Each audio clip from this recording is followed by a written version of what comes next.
Salam qızım. Müəllimə, sualımız budur ki, folklorun gündəlik həyatımıza təsiri varmı? Folklor nədir? Çox önəmli bir sualdır məncə. Çünki folklor bugün cəmiyyətdə bir çox insan folkloru belə düşünür. Yəni deyir kimsən, deyirsən folklorşünasam, deyir hə, nağıl bayatı. Hətta bizə bəzən nağılçılar, xəyalpərəstlər, uydurmaçılar kimi baxılır. Bu biraz yanlış bir düşüncə tərzidir. Çünki folklor əsla belə improvizə olunan kimi sadəcə nağıl bayat və uydurmaları, yəni ilham olunan kimi boş-boş şeyləri araşdırmaqla məşğul deyil. Folklorun çox ciddi bir araşdırma sahəsi var, tədqiqat obyekti var. İstər mədəni, istər əxlaqi, istər mənəvi, ictimai, tarixi bir çox sahədə biz varıq, mövcuduq. Məsələn, sizə deyim ki, örneğin turizm sektorunda çox ciddi pul qazanan ölkələr məhz folklordan istifadə edir. Amma bizim ölkəmizdə bu yoxdur təbii ki. Təəssüf ki, turizm folkloru demək olar ki, yoxdur. Yaxud dünya bugün mədəniyyətini məhz folklorla təqdim edir, amma bizdə bu da yoxdur. Hər birinin ayrı, yəni mədəniyyəti ümumiyyətlə folklordan ayrı bir sahəyə qoyublar. Az qala və bu çox heç vaxt qəbul olunmaz bir şeydir. Qaldı ki, cəmiyyətin mədəni və mənəvi tərəfləri, cəmiyyətin mədəni və mənəvi tərəfləri. Birbaşa məsələn nağıllarda çox ciddi bir əxlaqi, tərbiyəvi hadisələr baş verir. Bu nağıllarla böyüyən uşaqlar daha mənəvi cəhətdən doymuş olurlar, daha mədəni olurlar, daha əxlaqlı olurlar. Deməli, folklorun bir təsiri var. Məsələn, örnək verək. Deyək ki, ağatlı oğlan, bütün qızların xəyalında olan bir şeydir ağatlı oğlan. Yəni, bu cavan qızlar, gənc subay qızlar ağatlı oğlanı çox xəyal edirlər, düzdürmü? Bəs ağatlı oğlan kimdir? İndi deyəcəksiniz, müəllim, o nağıllarda qalmış, əsla elə bir şey deyil. Nağıllarda mövcud olan ağatlı oğlan normal həyatda hər an qarşımıza çıxa biləcək şəkildədir. Nağıldakı ağatlı oğlan kimdir? Mərd, igid, qorxmaz, cəsur. Yəni, belə toparlasaq, ürəyinin, biləyinin, ağlının gücünü birləşdirən insan. Yəni, günümüzdə heç bir belə insan yoxdur ətrafda. Bəzən ola bilər bu insanın biraz maddi cəhətdən zəifliyi ola bilər. Burada biraz ağatlı yox. Atlı olmasın, ağ eşəkli olsun, fərqi yoxdur. Yəni, o status, o kateqoriyaya çatacaq qədər mərd, igid, ürəkli oğlanlarımız çoxdur əlbəttə ki. Məsələn, bu normal həyatda mövcuddur. Amma biz nağıllara o qədər uydurma kimi yanaşırıq ki, xalqın o nağılları uydurana qədər ortaya çıxartdığı məsələlər də var axı. O məsələləri niyə biz ortaya çıxartmırıq? Məsələn, düşünək örneğin, xalq niyə ağatlı oğlana ehtiyac duyur? Yəni, nağıllarda niyə ağatlı oğlan var? Buna niyə ehtiyac duyur? Çünki xalqın təfəkkürü ona doğru gedir. Xalq bunu istəyir. Xalq çox təmiz bir şəkildə ağlını, biləyinin, ürəyinin gücünü birləşdirən insanı yüksək səviyyədə sayır. Və yaxud götürək Göyçək Fatmanı. Göyçək Fatma bu cəmiyyətin məncə gözəllik anlayışını ən bariz şəkildə ortaya qoyan bir obrazdır. Nəyə görə? Çünki Göyçək Fatma obrazı ciddi mənada çox insanın qəlbinin gözəlliyinin təzahür elədiyindən danışır. Yəni, kuantum fizikasını bir anda, yəni kuantum fizikası deyirlər, onu bir anda ortaya qoyur. Hadisənin gedişatına baxaq. Deməli, Göyçək Fatmanın əlçimini yel aparır. Göyçək Fatma əlçinin dalınca qoca qadının yanına gedir və qoca qadın ona deyir ki, əgər sən mənim başıma oxşasan, mən sənin əlçinini verəcəm. Əgər sən mənim başıma baxmasan, mən sənin əlçinini verməyəcəm.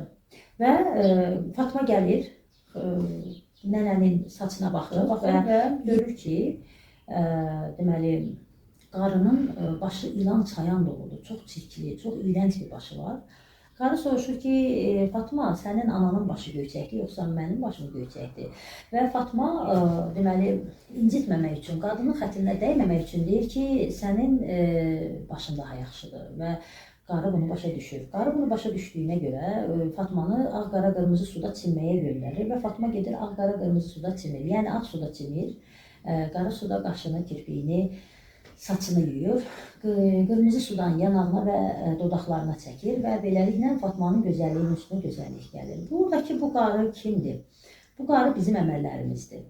Yəni bizim həyatda elədiklərimizin qarşılığıdır. Biz həyatda nə eləyiriksə, onun qarşılığını alırıq. Biz birinə yaxşılıq eləyiriksə, yaxşılığın qarşılığını alırıq. Biz pislik eləyiriksə, pisliyin qarşılığını alırıq. Və belə deyim sizə, bunu sadəcə birinə pislik eləmək, yəni bir şəxsə deyil. Bu belə deyək də, məsələn, yuxudan oyanırsan və ay Allah, bu gün nə pis gündür, ay hava necə tutqundur dediyin anda belə bunun qarşılığı o qoca qadındır. O belə həmin o deyirsən ki, bu gün hava necə tutqundur. Bax bu belə o qoca qadındır əslində. Sənin elədiyin işlərdir, əməllərdir, onun təzahür formasıdır. Yəni bu nağılda əks olunur. İnsanlara başa salır ki, doğru davranın. Sizin davranış şəkliniz qədər mən sizə ya yaxşılıq eləyərəm, ya pislik eləyərəm. Yəni əslində həyat bizə yaxşılıq ya da pislik eləmir. Biz hər şeyin ssenarisini özümüz yazırıq. Məsələn, biz fərzi misal belə deyək, biz örneğin biz hər şeyin ssenarisini biz yazırıq. Çox tənbəliksə bunun qarşılığını alırıq. Çox ağıllıyıqsa bunun qarşılığını alırıq. Yəni ağıllı olmaq üçün də bir şeylər öyrənmək, oxumaq, müşahidə eləmək, özünü yormaq lazımdır da, eləmək lazımdır. Çox səbirli isə bunun qarşılığını alırıq. Yəni həyatda hər şeyin qarşılığını alırıq və bunu bizə nağıllar möhtəşəm bir şəkildə başa salır. Əgər Ağatlı Oğlan nağılında böyük və ortancıl qardaş xain olmasa, xainliyi ilə kiçik qardaşı yenməyə çalışmasalar və kiçik qardaş sadəcə düzgün yolla gedir, başqa əsla qardaşları kimi xəyanət yoluna əl atmır, çox doğru bir yolla getdiyi üçün nəhayətində kiçik qardaş mükafatlandırılır və uşaq bu nağılı oxuyur. Uşaq görür ki, qəhrəman çox çətinliklərə girdi, amma əsla doğru yoldan şaşmadı. Amma böyük və ortancıl qardaş heç bir çətinliyə girmədilər, ancaq yolun sonunda böyük və ortancıl qardaş uduzdu, ancaq kiçik qardaş qalib gəldi, qazandı. Həm çox gözəl bir qızla evləndi, həm ölkənin padşahı oldu və s. Yəni göründüyü üzrə doğru yolla getməyi nə qədər gözəl bir şəkildə nağıl insana öyrədir. Deməli, nağılın hardasa bir tərbiyəvi, əxlaqi tərəfi də var. İnsan psixologiyasının formalaşması uşaqlıqdan başlayır axı. Bəzən valideynlər deyir ki, ay nağıllar olmaz, nağıllar fəlakətdir, nağıllar ağır işdir. Yəni nağıllarda şiddət var. Şiddət də nədir? Divdir. Yəni nağıllardakı div gələcəkdəki çətinliklərdir insan həyatındakı. İstər insan qəlbindəki, istər maddi çətinlik, istər mənəvi çətinlik. Yəni bu çətinliklərdir. O divlərlə obrazlar necə savaşır, qəhrəmanlar necə savaşır. Bax, bunları görmək lazımdır nağıllarda və valideynlər qorxmasın bu nağılları, uşaqlara bu nağılları dinlətməkdən. Çünki uşaqlar bu nağılları dinlədikcə əvvəl uşaq neyini seyr edir, uşaq seyircidir. Yəni uşaq seyr edir, baxır, görür nağıl qəhrəmanı o nağıldakı obrazla, o divlə necə savaşır və onu kodlaşma kimi qəbul edir və gələcəkdəki çətinliklərlə də o şəkildə savaşacaq. Yəni Cırtdan və Div nağılında cırtdan divi nə ilə yenir?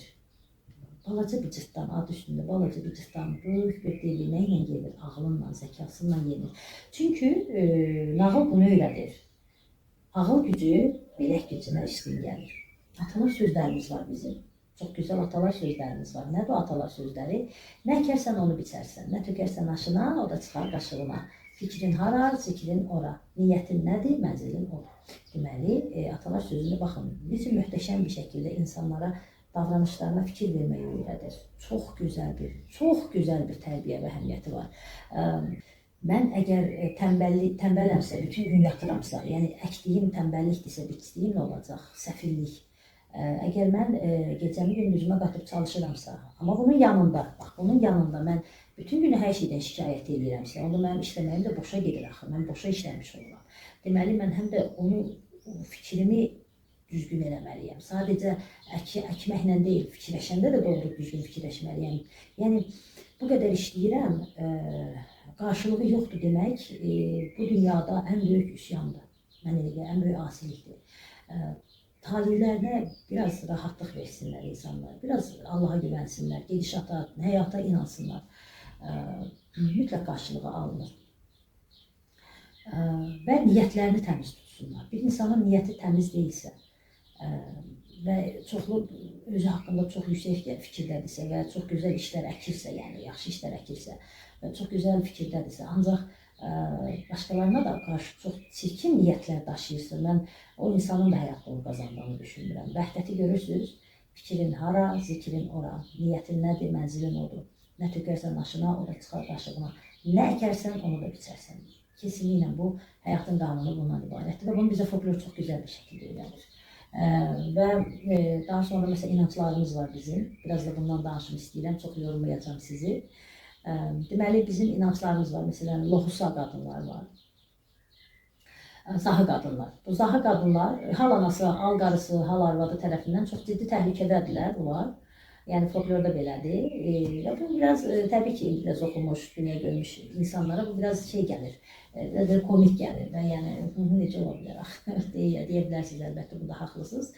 Ancaq bunun elmi tərəfi var, elmi əsası var. Yəni bunu biraz daha folklorda obrazlaşdırıblar, al qarısı, hal anası şəklinə salırlar, amma bu elmi ədəbiyyatda bunun bir əsası var. Nədir o? Deyim sizə. İnsan bədənindən, yəni doğuş sırasında bir başqa can çıxır. Yəni ruh ruha, can cana qarşı və bunlar bir-birindən ayrılmalıdır. Bu ayrılma sürəsi 40 gündür. 40 gün müddətində həqiqətən də bədən özünü toparlayır, yəni tip deyil bunu mən demirəm, qadın bədəni özünü toparlayır və tam olaraq psixologiyası özünə qayıdır. Və daha sonra uşağın da 40 gündə yuxu düzəni və s. hamısı öz yerini alır. Yəni o 40 gündə müəyyənləşir. Və o 40 gün qadının bədəni yorğun düşür. Çünki zaten bir doğuş prosesi yaşayıbdır və o bədən yorğun düşür və o bədəni qorumaq lazımdır.